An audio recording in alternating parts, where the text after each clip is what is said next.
Happy Monday. So much to talk about today. I'm going to talk about real estate in Canada. What to expect this year. Many say that the United States is trying to cause a recession.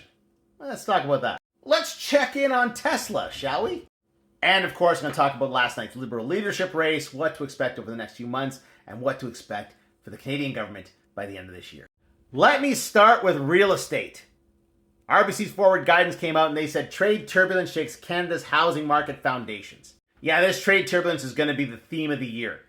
You're going to hear a lot of doom and gloom out of places like Toronto and Vancouver. But out in Winnipeg, different story. Yeah, here's my 2 cents. If you're in a high-cost location like a Toronto, like a Vancouver, it's going to be a terrible year. If you're in a lower-cost location like out in the prairies or out in the Maritimes or even outside of urban areas, that's going to be a pretty good year. It's going to be a night and day difference. Like if you're in Toronto and you're trying to sell something, you may have no one coming to see your property. But if you're trying to buy something outside of urban areas, you might get into multiple offers.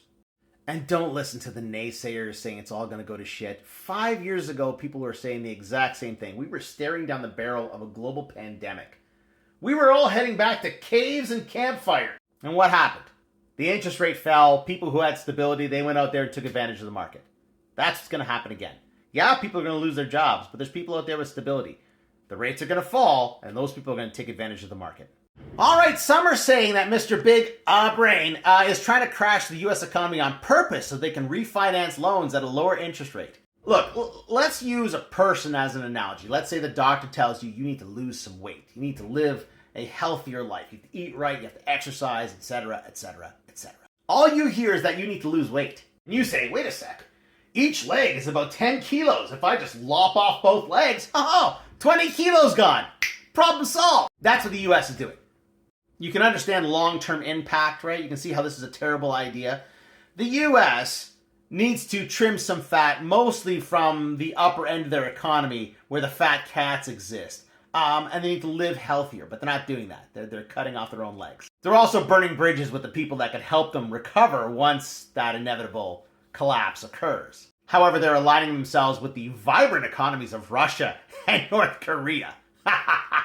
Yeah, of course, this is going to have negative impact for everybody, but everybody else is going to be able to recover because we're going to work together with our allies. These guys are fucked.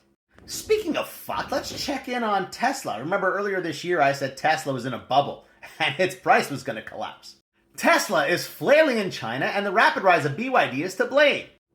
A couple of videos back I pointed out that Tesla has a warranty, which is okay. It's a 160,000 kilometer warranty, 190,000 kilometer warranty. If your battery fails to charge above 70%, they'll replace the battery. But its competitors are offering a 1,000,000 kilometer warranty. Much, much better. The competitors are offering better cars that are cheaper with more features, and they're not digging you for software updates either. Also, people aren't embarrassed to drive those cars. You may have noticed that there's a trend amongst Tesla owners right now to remove the Tesla logo and put a logo of some other car brand on there. So unsurprisingly, with all the things that are happening around Tesla, its price is collapsing rapidly. How far will Tesla fall? Who knows? Who knows? But this is not good, and this is likely going to cause a contagion that's going to bring a whole bunch of stocks down with it. All right, as you likely know by now, we have a new Prime Minister. Mark Carney won the Liberal leadership race last night. What's likely going to happen is that he's going to call an election for April or May.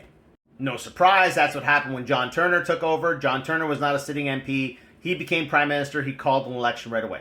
And he lost. Will Mark Carney lose? I don't know about that. CBC has a poll tracker. Like, we're seeing these polls constantly. Some are favoring the Conservatives. Some are favoring the Liberals. The CBC tries to make sense of it all by putting these polls together. Now, this is based on the most recent polls. I'm sure there's new polls going to be coming out in the next few days.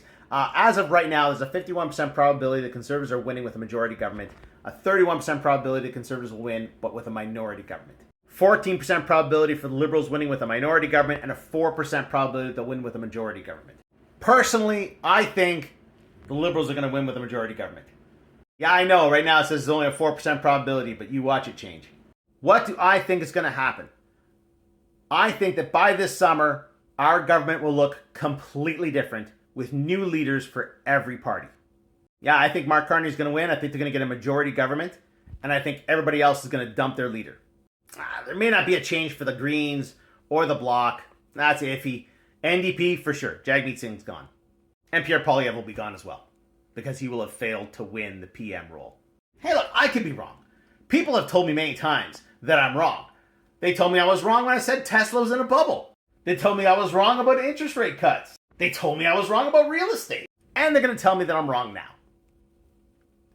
We shall see.